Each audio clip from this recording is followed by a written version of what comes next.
We welcome you to another live edition of the Sports Box, brought to you by our sponsor, Showcase Sports in Hamilton. Showcase Sports for the elite athlete. And by our friends over at CrowdPlay. Download the free CrowdPlay app today and check them out at www.crowdplayapp.com for details. Ladies and gentlemen, it's showtime.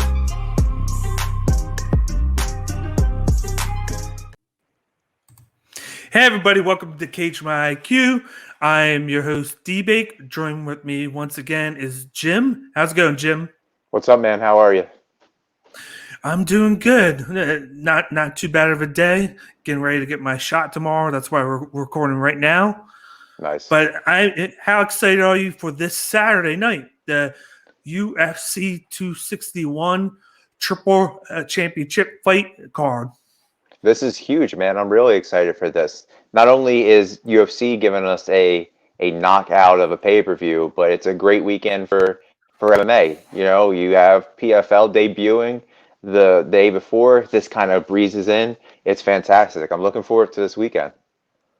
Yeah, April has been a nice month for if you're an MMA fan. Between that, one championship being broadcast in the U.S.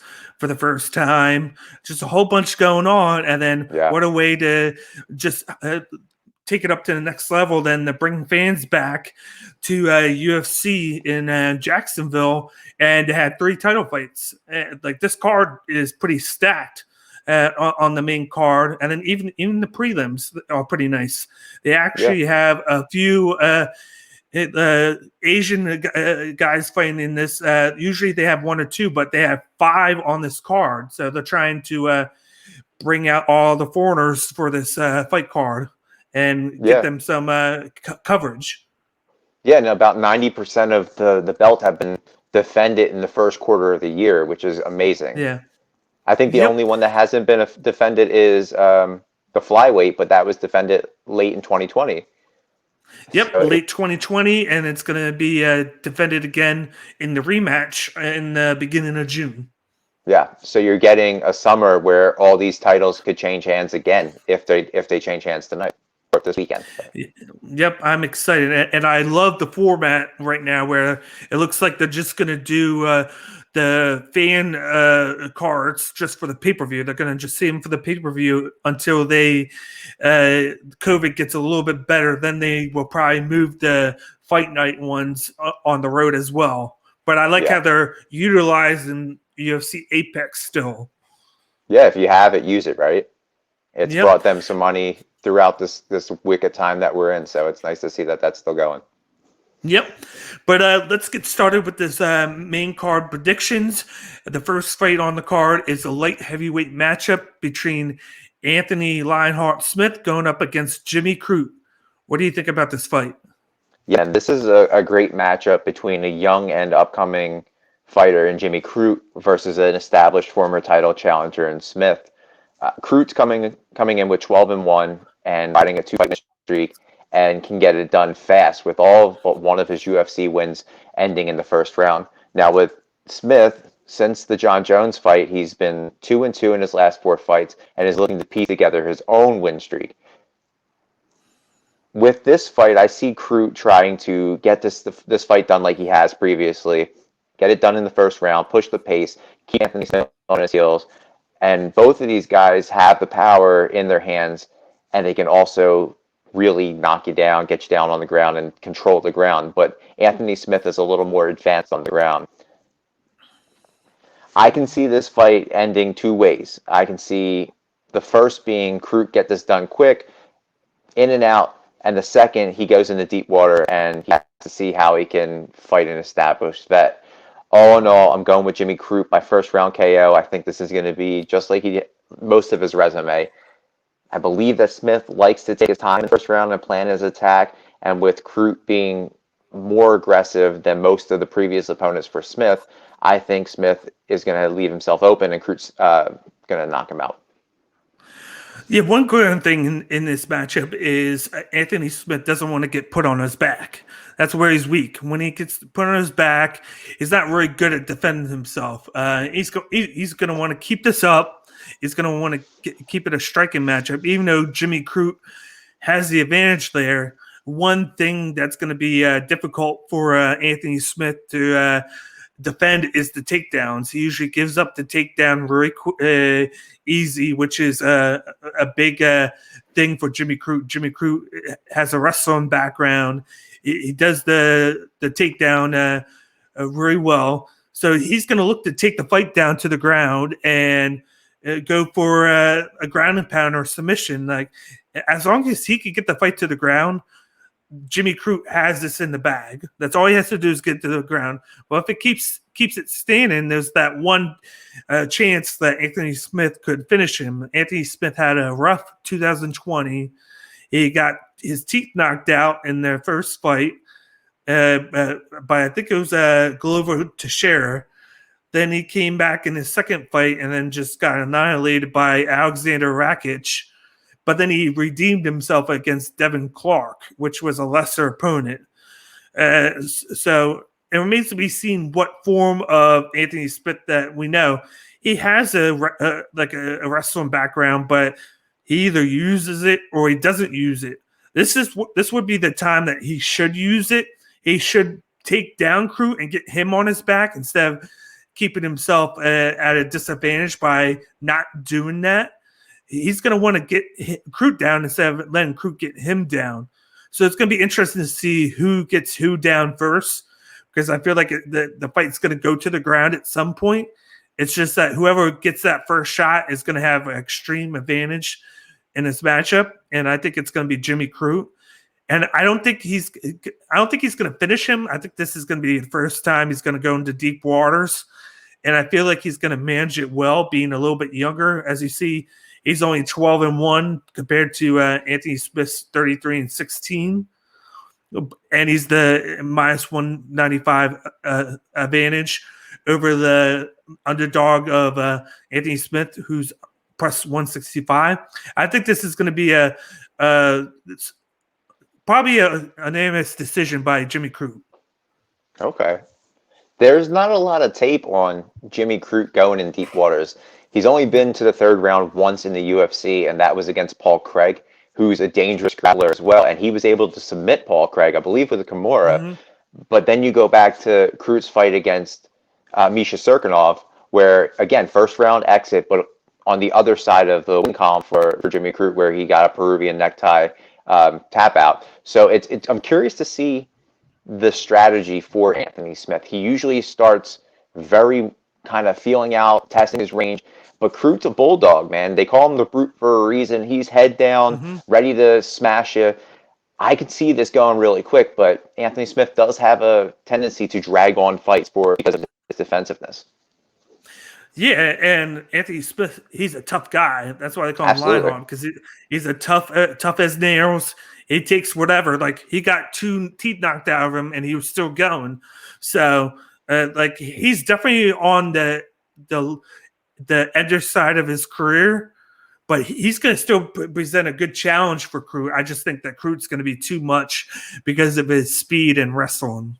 Yeah, this is really the big test for Jimmy Crute. Yeah. Anthony Smith, former title challenger, perennial top 5. It's curious. It's a very curious matchup. And if this is a big win for Jimmy Crute wins this is a huge win, gets him up maybe closer to that title against Jan. Yeah, because you got 2 or 3 guys that are moving up into the top 10, like prospect wise. You got Jimmy Crute, you got Magomed Ankalaev, and then you got the winner of Paul Craig and Jamal Hill. One of those two is going to move into the top 10, and you're going to have 3 guys within that 6 to 10 range that are fresh faces in the top 10. So it's going to present a great coming of age of that division with John Jones out. Now you got Jan Hovic as champion. He's going to be fighting Glover Teixeira, a guy that knocked Anthony Smith's teeth out. they're going to be fighting around Labor Day weekend. So you're going to have some moving and shaking in that light heavyweight division, which I'm glad for, because it's not going to be the same old faces and then just John Jones defending it whenever he's there, since now he's moving up to heavyweight. You also have Santos too. So Santos could be looking at the winner of this fight, a rematch with Anthony Smith, a new matchup with Jimmy Crute. So there's a lot, like you said, a lot of moving and shaking in the light heavyweight division. Yep. But let's get moving on to the second fight on the card, which is a middleweight matchup between Uriah Hall versus Chris Weidman. This is the second matchup between them. The first one was just about, I think it was 8 to 10 years ago, where you had Chris Weidman, I believe he knocked out Uriah Hall around the Ultimate Fighter finale, I think it was. But this is a matchup where they're going in. They're in two opposite directions from back then to now. But what do you think of this matchup? Yeah, first I have to go back and watch that fight. I don't even remember that happening, so I'm definitely going to have to watch that. But with this fight, you're talking about underside of their career, right, with Anthony Smith. I think the same applies to Usman, honestly. This is a very interesting fight and is really based on, in my opinion, which Uriah Hall shows up. Hall's coming in 16-9 and riding a 3-fight win streak, but historically, just when Hall is making the turn to take the next step, he struggles with turning the corner. Now with Weidman, he's on the back. He's back after an 8-month layoff and looking to capitalize off that win against Akhmedov. Both of these guys are talented, but I give the stand-up edge to Hall and the ground game to Weidman. I can see Weidman shooting and trying to wear down Hall by controlling the time on the ground, where I can see Hall beginning defensive as he does, trying to get a time for Weidman's takedowns and to gauge the distance. But like I said in the beginning, this fight depends on which Uriah Hall shows up. There's a Hall who's dynamic and can knock you out, knock you unconscious, and then there's the Uriah Hall who doesn't want to hurt people or isn't passionate about fighting anymore. And given that, I'm still going to go with Uriah Hall by KO, just based off of the streak he's put together. And I believe, like I said, Weidman's career is starting to come to an end. Also, it would be ironic for Hall if he were to beat Weidman after beating Anderson Silva. Like, if you were to go back 10 years ago, he'd be fighter of the year after knocking those two out. So I'm still going to go with Uriah Hall. I think he's going to win this fight.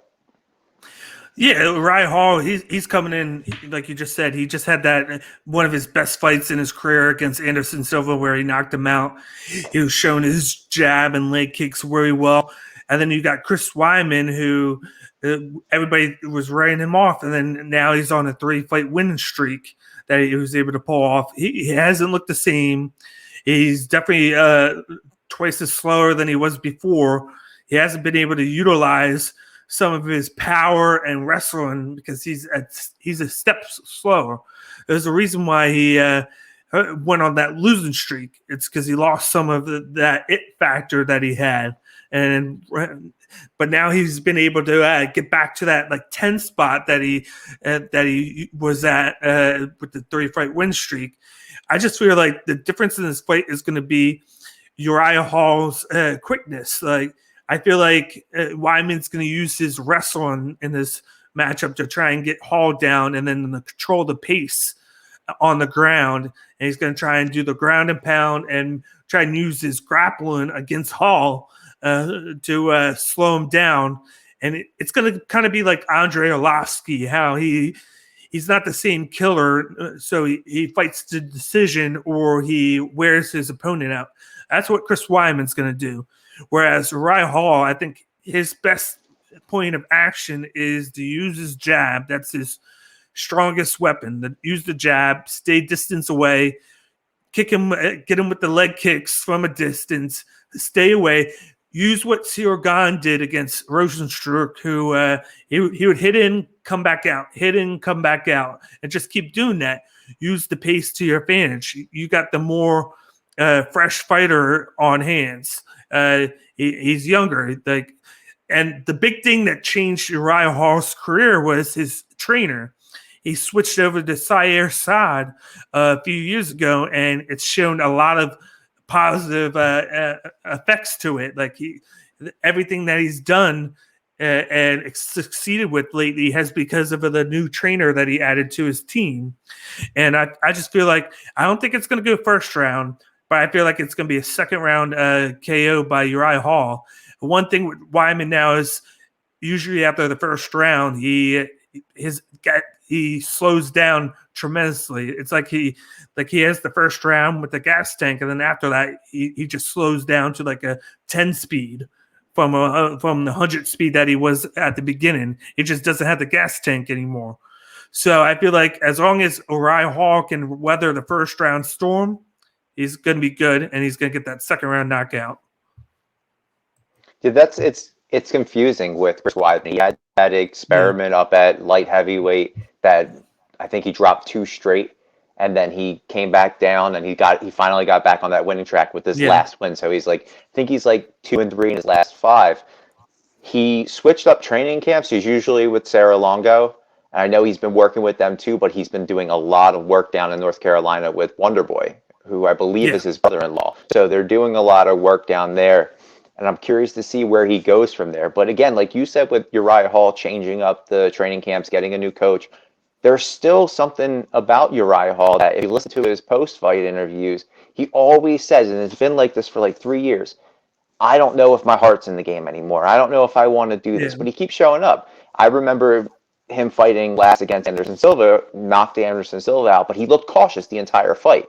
You know what I mean? He drugged that fight out because it was one of his idols.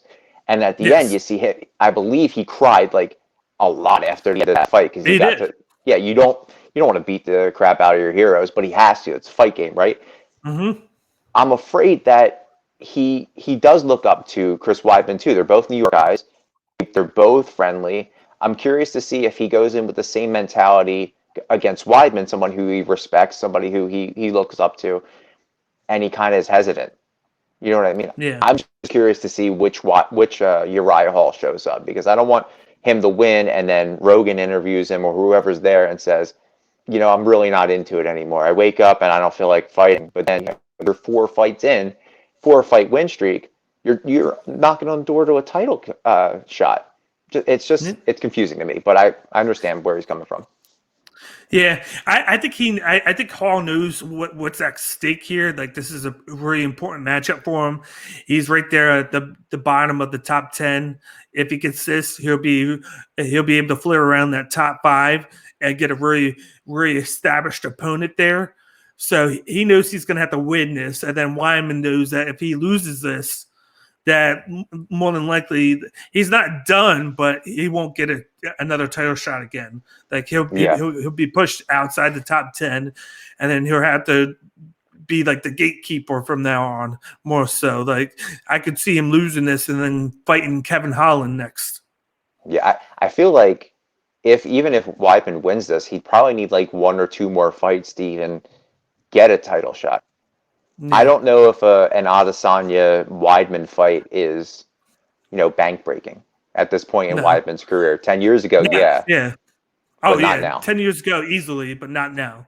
Yeah, and I love Weidman. I think he's a great fighter. I enjoy all his fights, but it's hard to see some of your favorite fighters at the back end of their career. In my mind, he may feel like totally rejuvenated. He hasn't fought almost a year, so maybe he feels super great going in there. He's a young pup again, but I don't know.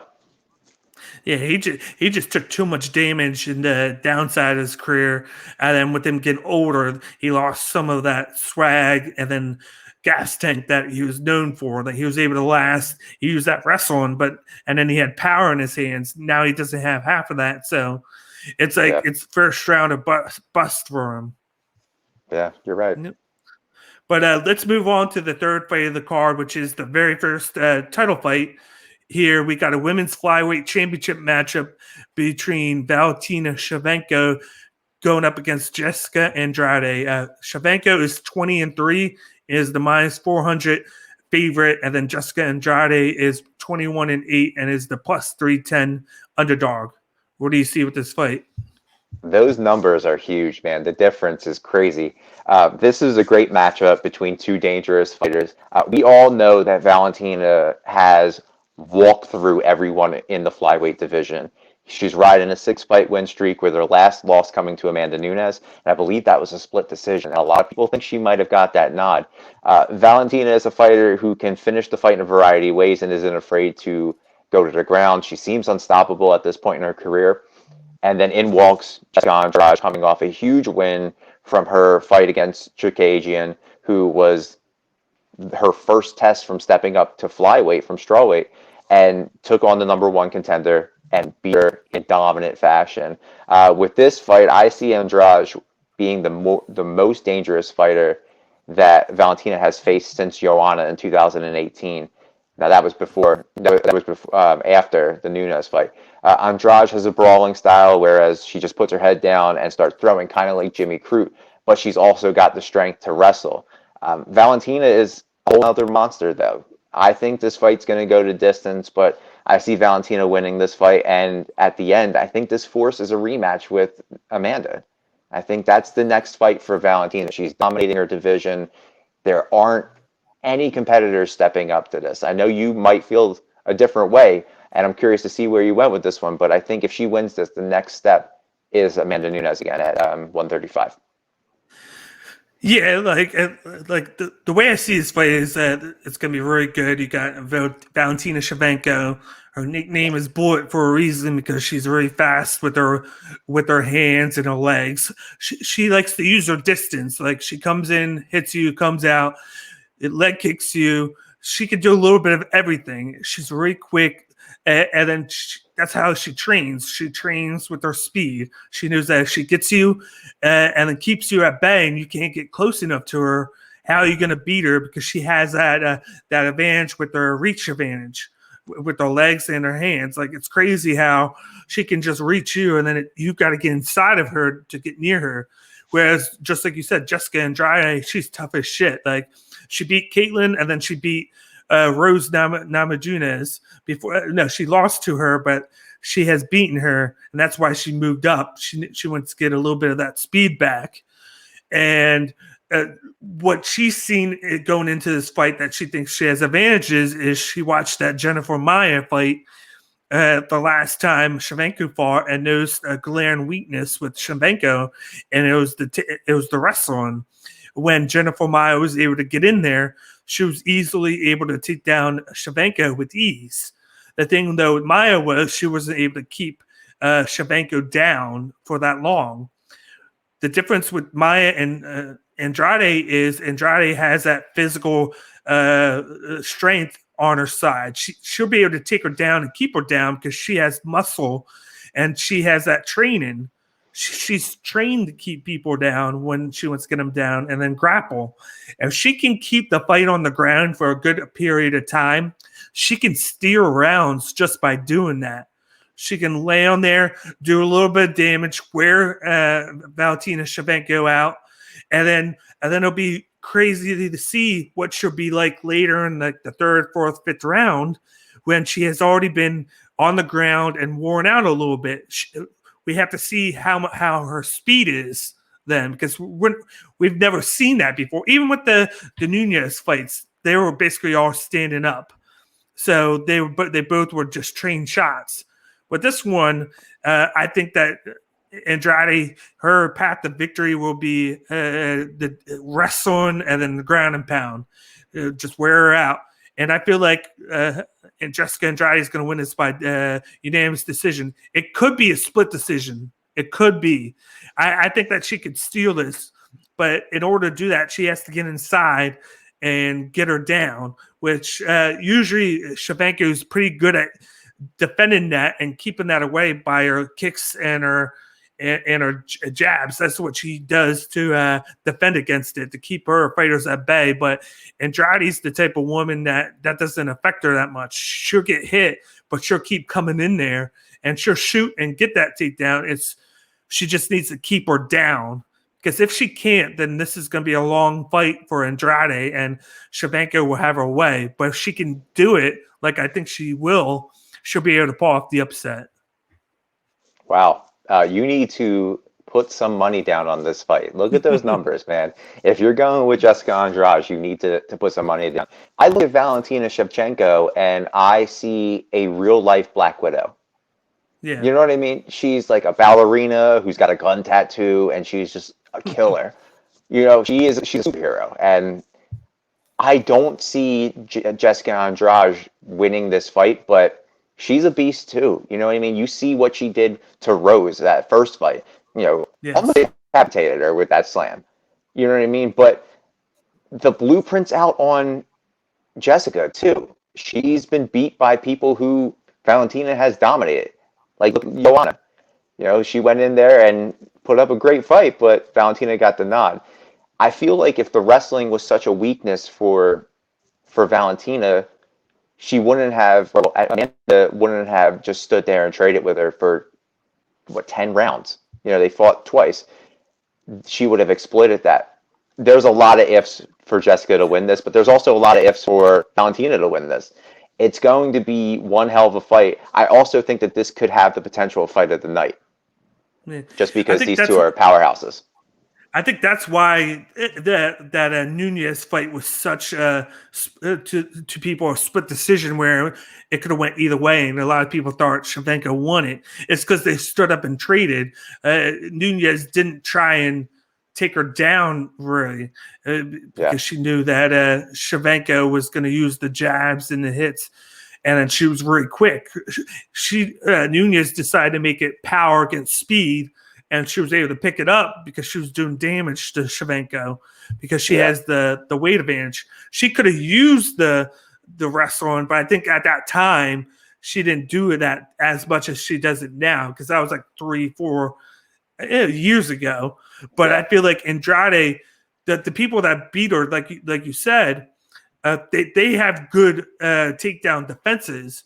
Shevchenko's, we don't know how good it is. But we do know that Jennifer Maia was able to take her down a few times with ease. Yeah. That's what we do know. And that's why Andrade, a lot of her camp, she's working with people that work on the takedowns, wrestling. She's getting people that are bigger than Shevchenko, and she's training with them. She's focusing on that. She's very confident with it. It's just that you got to see her do it on Saturday night. That's going to be the thing that's going to matter is Saturday night, not doing it now. Doing it now will help you gain your confidence and help you work on it, but she's got to make sure she doesn't get caught with the left hook or something when she's going for the shoot. Yeah, I mean, she has to get in. Like, that's the thing. Yeah. You go back to that Jessica Ai fight, right, with Valentina. Jessica Ai is a great wrestler. She tried to get in there, caught that kick. You know what I mean? It was just like, it's one of those things, like, you ever see a dead body? That was a meme after Jessica Ai got knocked out. I look back at those two Amanda fights, and had they not been championship fights and just been like fight night main events, 5 rounds, I think Valentina won both of them, to be honest with you. They were championship fights, so point fighting's not going to get you that nod. You have to do something spectacular, and she wasn't able to do something spectacular. But those fights could have went Valentina's direction. So this, I mean, I am hoping for this fight to happen, for them to win, for COVID to not get in the way. I believe both of these fighters are coming from South America. I don't want either one of them to not fight. You know what I mean? Because I want to see that Amanda fight. I want Valentina to take her be the next shot after Juliana Pena. Yeah, I think Shevchenko's been training in Vegas right now, so I think she'll have it a little bit easier. But yeah, Andrade's come from South America. Yeah, I know. But Valentina's fight camp originally was in Peru, I believe. Yes. So but let's move on to the co-main event of the evening, which is another women's title fight. We got the women's strawweight championship, which is between Zhang Weili, who's 21-1 and is the -190 favorite, going up against Rose Namajunas, who is 10-4 and is the +150 underdog. What do you see in this matchup? Honestly, I thought the numbers were going to be more similar to Valentina and Jessica with this fight, just because people are really high on Zhang. There are a lot of layers to this fight. First, you have the comments Rose made about communism, right? So you take the fight away, and then there's those those comments. Then you have the legacy aspect for this fight, and then you have the quest for Rose to win her title back. Every time people doubt Rose, she comes up with the win. But Zhang may be the strongest fighter Rose has faced. Despite both having wins over the former boogie woman of the division in Joanna, both of Rose's wins were decisive, where Zhang's fight with Joanna went to a split decision. I think there are a lot of people who forget that because of how bad Joanna looked after that fight, it went to split. I think the outcome of this fight could be determined by who can get the fight to the ground. Zhang has a good armbar and is no slouch on the ground, but if Rose can get the fight to the ground, I think she's going to win. So I'm going to go with the underdog. First underdog pick in the night for me. I'm going to go with Rose by second round submission. I think she's going to lock in a Kimura. I don't think Rose knows what she's getting into with this fight. She has that championship experience, which is crazy. She's only 10-4, and she won a championship already. And this is her, I think, third title fight total going into it. So that's almost a fourth of her fights have been title fights. But the thing that I see in Zhang Weili that maybe others don't see is her production. She averages 6 significant strikes a minute, and her output is a lot because she's so quick. She's like a machine. She just keeps on going. And just like with the Joanna, like a lot of people put it as a split decision, but in that fight, I had it 4-1 Zhang Weili because she was just out producing Joanna. Like Joanna was able to get some in, but it was just like boom, boom, boom. There's a reason why her face looked so fucked up, but then Zhang Weili looked like she didn't get hit that much because she was doing so much damage. Then the name of the game is doing damage. You can hit somebody and win by just doing 100 light punches, but if you're doing 60 to 40 and then your damage output is 3 times as much as your opponent, you're going to know that you won. And that's why they went with Zhang Weili, not just because she was the champion, but because of her output of damage. Rose hasn't fought anybody like this.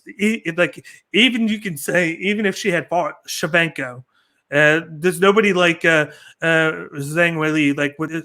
She's small, but she puts in a lot of power within her striking. She can do a lot. Her gas tank seems like it's unlimited. Like she could go 7, 8, 9 rounds because that's what she's trained for. And one tidbit fact, her one loss was in her debut, pro debut. She lost her very first fight, and now she has ran off 21 straight wins. And she's only fought, like, to get the title fight. It's crazy that when she got into the UFC, she fought 5 times in the span of a year to earn that fight. I think she did 4 or 5 in 6 months. Then she took 6 months to get ready for the title fight, won that, then took another 6 fights for the Joanna fight to defend it, and then now it's been a year and 2 months since that Joanna fight between now defending it again. So she's had the longer layoff by a couple months over Rose, but I feel like with Rose, not like. I don't think she's going to take her seriously. I think Rose is just going to come in and be like, okay, I'm Doug Rose. Like, you're going to respect me. And she's going to overlook the champion, which is crazy to think. But I think Weili's going to come in here and knock her out in the 3rd round. Okay. I don't think Rose is going to go in there and underestimate her. She knows how much of a threat Weili is. 21-1 speaks in volumes to your opponents. Like I said earlier, like Rose is always counted out of these fights.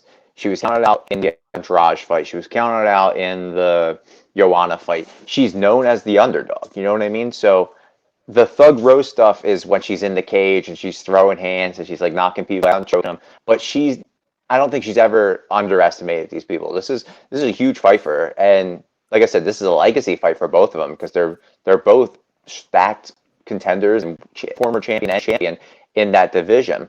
I'm curious to see, let's say Weili wins, right? This was a very hard fight for me to pick, by the way. But let's say Weili wins. Do they then talk about the super fight with Valentina instead of Valentina versus Amanda? Do you think Zhang goes up to 125? Do you think she goes up to fight Valentina? Because, I mean, Weili's a beast. She's a monster. Like, I am not slouching and overlooking her either with this pick. I'm just going to pick Rose because I always pick Rose when she fights. But this is a dangerous fight for anybody whether you're in 115, 125, 105 if they ever do that. That'd be interesting to see if Zhang Weili would consider moving up and doing that super fight, because that'd be fireworks, because you got two people that are really quick with their striking, and then both put out a lot of volume. Like, I think they're 1 and 2 within the women, and overall within production. Just like I said, I think it's 6 strikes per minute for Weili, and then 5 per minute for Shevchenko.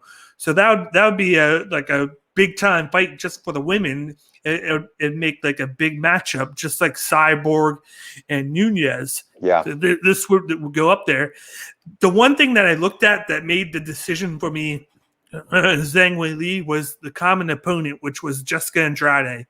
Andrade was able to beat Rose, and then she got beat in the second matchup by Rose. But then you got Zhang Weili, who just dominated Andrade. She dominated her production. She knocked her out. It was just bad. Like, it was like that first win against Rose was a fluke. Rose was winning that fight the entire fight, and it took a slam, like a crazy slam, for her to lose that fight. That's all it took for Rose to lose. But Weili versus Andrade, there's a conspiracy theory that a lot of people thought that Andrade took the fall, kind of like Ben Askren taking the fall against Jake Paul. Yeah. I'm not on that side. I expected so much more out of Andrade because of who she is. She's a brawler going up against another brawler, and she got handled easily. Like you said, easily she got handled. There's something to it. I don't know if it was a late because that fight was in China. I don't know if it was a time delay, but there was something to that fight that Andrade didn't look like her normal self. She looked timid. She looked scared, kind of. In my mind, she might have went there. I'm like, I'm fearless, but to me, she looked a little scared. But to me, that's just Zhang Weili. She's coming in, like you said, China.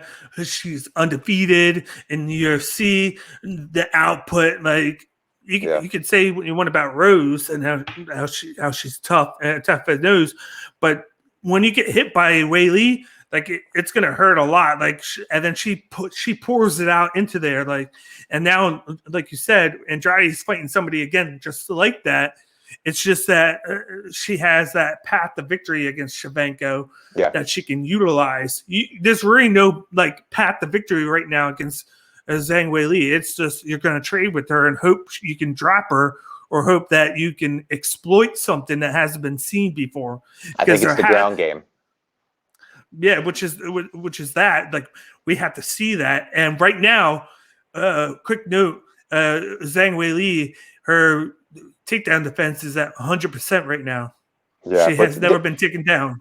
But she's also not fighting a lot of wrestlers or a lot of ground practitioners. You know what I mean? Joanna's not going to take you to the ground. Joanna's going to stand there and trade. Jessica's going to stand there and trade. Rose, her foundation is wrestling, jiu-jitsu. So I'm curious to see. Yeah. That's why I think she's going to get the sub, because I think she's going to wear her out. But I will say that I would never get in the cage with any of these women, because I think they would all kick my ass. Nope. And I'm 6'5". I tower over them. They'll still kick my ass. Yeah. So you got a Rose by submission, and then I got Zhang Weili by a third round knockout. Nice. But let's move on to the main event of the evening. The reason why we're here, it's a welterweight championship matchup between the champion Kamaru Usman, who is 18-1 and is the -410 favorite, going up against Jorge Masvidal, who is 35-14 and is the +320 underdog.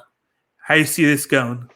I mean, this is another one to put your money on, right? That +320 is glaring. But of all these fights, I think this was one of the easiest fights for me to pick on this card.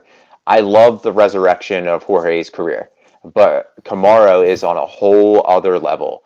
I don't expect this fight to be flashy, despite Kamaru's desire to get an emphatic win. He was on First Take talking about how he wants to, baptize Jorge, and Jorge talks about how he wants to baptize Kamaru. But I expect this to be a clinic in wrestling. If this fight stays standing and Usman wants to showcase his evolving stand-up game, then that leaves him susceptible and open to be KO'd. So take it to the ground like he did in the previous fights. Please don't stomp on his feet. I don't want to see that as a fan, and I don't want the commentators to continuously talk about him stomping his feet. It's But going to I happen. understand, absolutely, and I understand the tactic. It's a great tactic. It's like Connor's, collarbone strikes. I understand why this fight is happening, but to me, this wasn't the fight to make. And you and I have talked about this on any card where there's a welterweight contender match. But if I were to pick this, which I am, I think this is going to be a great fight, first and foremost. But I think that Usman is going to win by unanimous decision. A lot of 10-8 rounds in this, I think. But on the slight chance that Masvidal wins this fight, the potential matchups for Jorge Masvidal as welterweight champion are so entertaining. Jorge versus Colby, Jorge versus the winner of Edwards. If Edwards wins, you get that old 3-piece at chicken matchup or 3-piece and a soda matchup. If Diaz beats Edwards, you get a double title contender. But imagine you got the BMF plus the welterweight. He's a 2-strap champion, even though one is make believe. That would be great. But all in all, I'm going to go with Kamaru, and I'd like to see him run it back with either Colby or Edwards in his next fight. Oh yeah, this is the one matchup that Colby Covington is going to root for Kamaru Usman, which is crazy to think. This is the one time that he'll actually root for Usman to win. You got Usman coming in. Of course, he's going to defend his belt for the 4th or 5th time. You got Masvidal coming in saying that the only reason that he lost last fight was because he took it on a week's notice. And I think that's why they made this rematch. Usman is telling him that you had your excuse before. You're going to have no excuses now because I'm giving you a full fight camp to prepare, and it's going to be the same exact result in me winning. Usman's going to I thought that was the perfect thing that he did before, holding him against the cage and then slamming his feet on his legs, because they slowed down Masvidal, and obviously they did. I think Masvidal is going to look a lot better with the with the full fight camp. He's not going to have to cut 20 pounds within a week, which kind of slowed him down in that championship fight. But this is going to be a battle of if he can keep the fight on his feet, or if Usman's going to get it to the ground and do into the clinch. If this is stay on the feet, Jorge Masvidal is going to have that one clear path to victory by knockout because of his hands. Early in his career, he was very frustrated with having decisions go against his way, and that's why he went to this extreme fighter mentality where he's going to go guns blazing and try and knock guys out. And then that's when he came up with the infamous knee to Ben Askren that changed his career. And then since then, he's been on a rise. But I feel like the very thing that's underrated with Usman's game is his wrestling. It's crazy to think that was one of his big glaring strengths, and it's overlooked now because of his takedown defense and a striking, which has handily got better by each fight. And now he's added leg kicks to his repertoire, which he didn't use against Masvidal. I'm interested to see what he does if he uses those leg kicks to keep Masvidal at bay. Because if he can use those leg kicks, kick him, and then go for a shoot, or just stuff Jorge Masvidal with his here and there takedowns that he tries to go for now, he's going to be looking good. He's going to want to wear Masvidal down like he did before.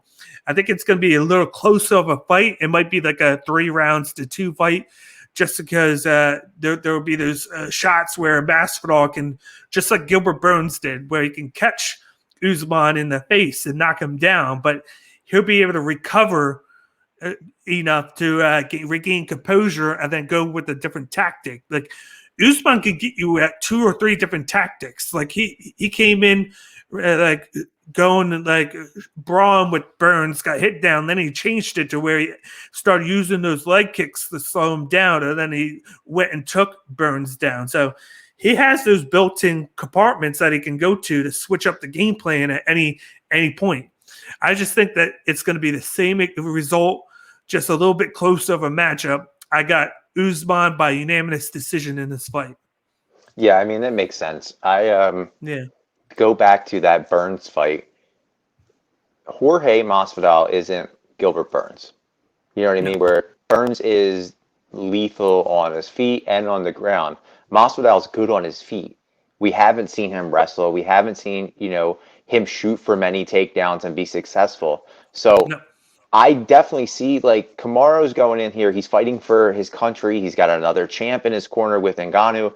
Jorge's going in here with nothing to lose. He's the main event on the first card back with fans. He's the main event in his home state. He's going up against the champion. If he wins this, instant payday, instant headliner in all the next few fights. He can fight Diaz. He has his pick of contenders. If Kamaru wins this, his stock continues to rise. He's on every ESPN show yesterday. He was on every single show talking about the same thing. And Kamaru's got a face. He's got the vocabulary. He's got the persona. He's got the attitude of the face of the UFC. And he's not getting a lot of recognition. He's, put some respect on my name at the end of each fight. If he wins and he beats Jorge Masvidal, I feel like you have your next kind of poster boy. You have your next guy that you could potentially put in that top pound for pound rankings. In a Modelo's commercial. Yeah, you have Habib, who just retired, so he's out of the rankings. And then you have John Jones, but John Jones hasn't fought. He's not even in any of the light heavyweight rankings anymore. He's just sitting there at the top of the pound for pound ranking. And I think it would be a detriment against the sport if they were to keep him there with a guy like Usman, who basically hasn't lost, and this would be his fifth defense, I believe it is. Going up against a lot of killers. Like, he's had like a tough division to fight against, and he's won every. He's basically, except for two guys, Wonderboy Thompson and Vicente Luque, he's cleared out the top 10 of the division. Yeah, he's on a 16-fight win streak. Mm-hmm. And the one loss was a crazy submission loss to a guy that I've never heard of before. Right, it was like in like 2014 or something like that. Yeah, but I see this going that way. Like, I think Masvidal has that chance to win by knockout, but that's basically it. Like if he had more to his game, it would be better. But it's like I'll die by the sheer type of situation. He knows that he's going to have to win fights by knocking guys out, so that's what he's going by. So that's his chance. And he'll have that chance to do that, which I think he would have to do in the first couple of rounds, because as they go on, he's going to lose some of his gas tank. Whereas Usman is very comfortable each round. He just hasn't had to go that far, but he did go far against Masvidal the first time, and he makes the excuse, "Oh, you didn't knock me out. You didn't knock me out." He wasn't trying to knock you out. He was trying to wear you out. He knew that you were already getting worn out. He already won it, so he was just doing that. But now he's motivated to knock you out. Like, he wasn't motivated before because you took it on short notice and he made it like a built-in excuse. Now he is motivated. He was able to knock out Gilbert Burns. He was able to knock out Colby Covington. He's been able to do that to his opponents. And I think Covington deserved the rematch because he actually fought after he lost and got a win against Woodley. And they're trying to downplay that win, but he did win compared to Masvidal, who hasn't fought since July, so it's almost a year.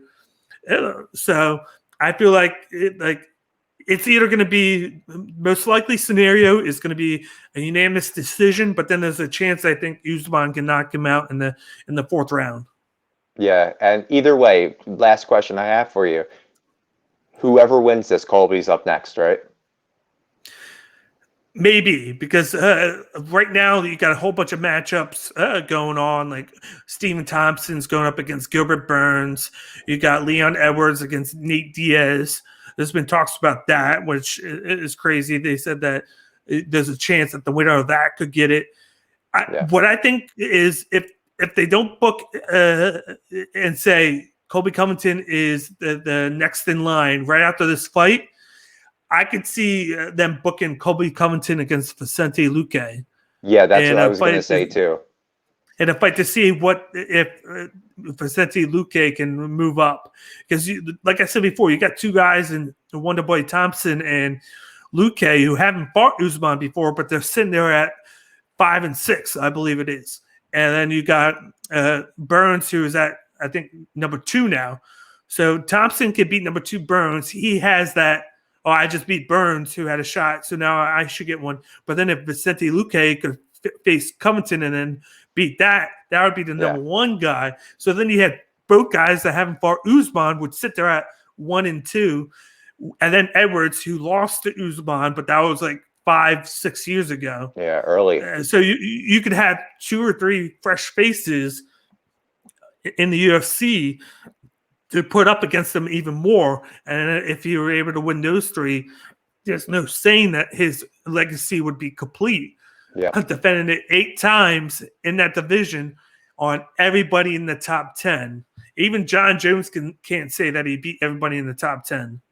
Yeah, you're right. You're right. That Luque Colby fight is huge because those two are like in the top 6 or 7 who don't have a matchup right now. So if that happens, yeah, for sure.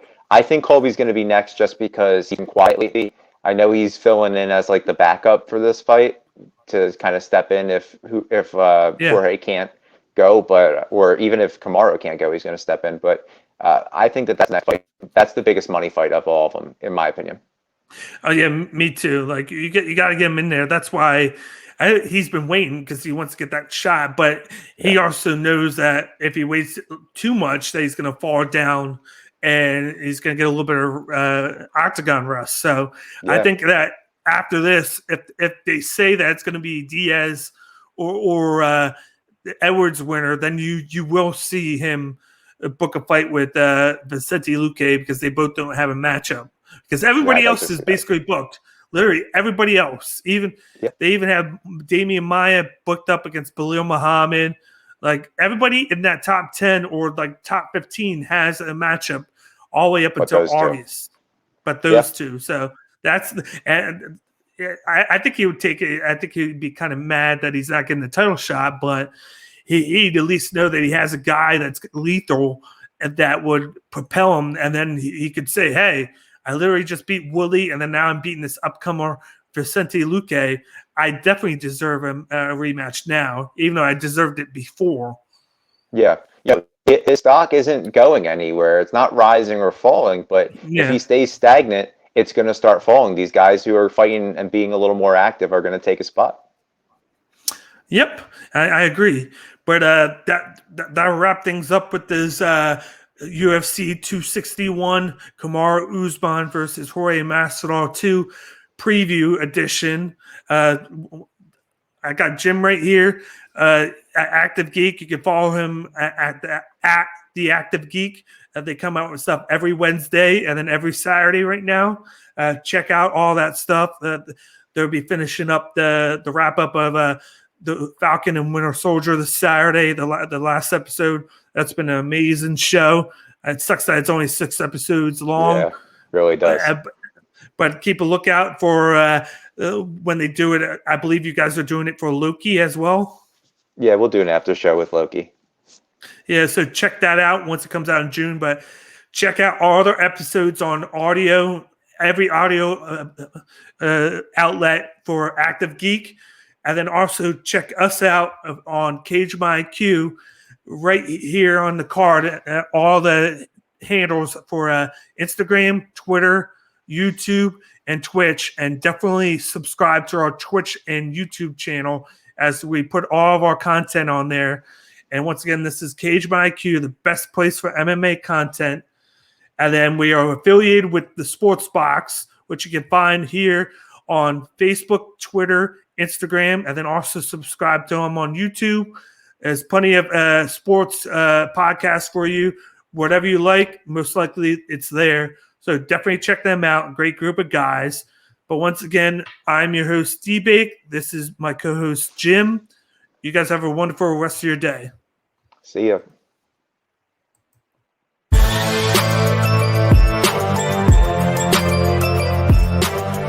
Thank you for watching this episode of Cage My IQ on the Sports Box. Please remember to follow us on all of our social media outlets. On Facebook at Sportsbox Show, Twitter at Sportsbox Show, Instagram at The Sportsbox Show. Find us on YouTube and join Outside the Box, our Facebook sports discussion group. The Sports Box is brought to you by our sponsor, Showcase Sports in Hamilton. Showcase Sports for the elite athlete. And also our friends over at CrowdPlay. Download the free CrowdPlay app today and use promo code THEBOX at sign up for 10 free points. Thank you for joining us.